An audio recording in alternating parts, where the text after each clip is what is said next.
আসসালামু আলাইকুম ওয়া রাহমাতুল্লাহি ওয়া বারাকাতুহু। সম্মানিত দেশবাসী, আমি cancer specialist doctor SM. Sarwar. বিশেষ করে আপনাদেরকে আজকে পরিচয় করে দিচ্ছি একজন ক্যান্সার রোগী, যিনি কয় মাস চিকিৎসা করছেন আপনি?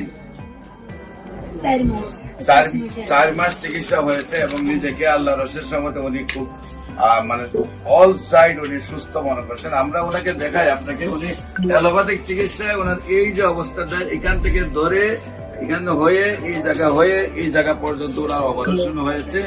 এই জায়গা নিয়ে সে পচন ছিল টোটাল অবস্থানটা। এখনো আপনার এই কালচারটা বোঝা যাচ্ছে, আপনারা ক্যামেরাটা ধরলে বুঝতে পারবেন যে ওনার কি অবস্থাটা ছিল। আপনি কি এখন খুব সুস্থ মনে করেন আপনাকে? আচ্ছা, আপনার নাম কি? কি নাম বললেন? রেখা দেবনাথ। আপনার উনি কি হন? হাজবেন্ড। আপনার নাম কি? সন্তোষ। আপনার স্ত্রী? আপনার স্ত্রীর নাম হলো কি? রেখা। আপনাদের গ্রাম কোনটা? গ্রামের নাম কি? গ্রামের নাম বেতিকুলা। Post office? বাজিয়া। বাজিয়া থানা? হ্যাঁ, কেশবপুর। জেলা যশোর। আপনার ওয়াইফের কিভাবে অসুস্থ হন এবং কিভাবে সুস্থ হয়েছেন একটু আপনি বলেন। এখানে একটা ওষুধ মতন হয়েছিল, পোটালের মতন। পরীক্ষা করে দেখা গেল ওটা ক্যান্সার।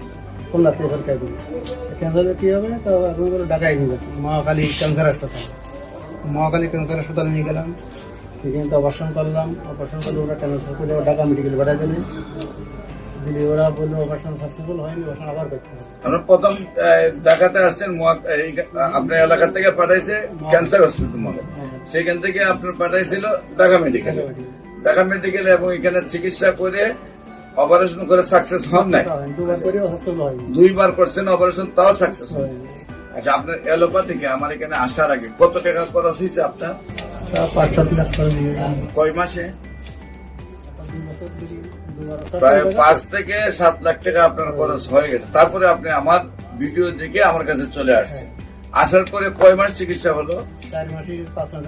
4 মাস চিকিৎসা। এখন রোগীর কি অবস্থা? এখন অবস্থা খাতি পাচ্ছে না, খাতু পাচ্ছে, দাদা খুবই বাড়িয়েছে। এখন কি আপনি সম্পূর্ণ সুস্থ? আল্লাহর রহমতে উনি সম্পূর্ণ সুস্থ রয়েছেন, নিজেকে দাবি করতেছেন।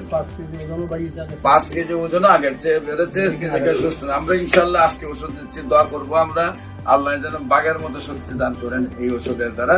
এবং দেশবাসীর কাছে আমরা দোয়া চাই, উনি যেহেতু সুস্থ হয়েছেন, উনি যেন আজীবন সুস্থ থাকেন, উনাকে যেন ক্যান্সারটা রিটার্ন না আসে। আপনারা দেশবাসী যারা ভিডিওটা দেখেন সবাই তার জন্য দোয়া করেন।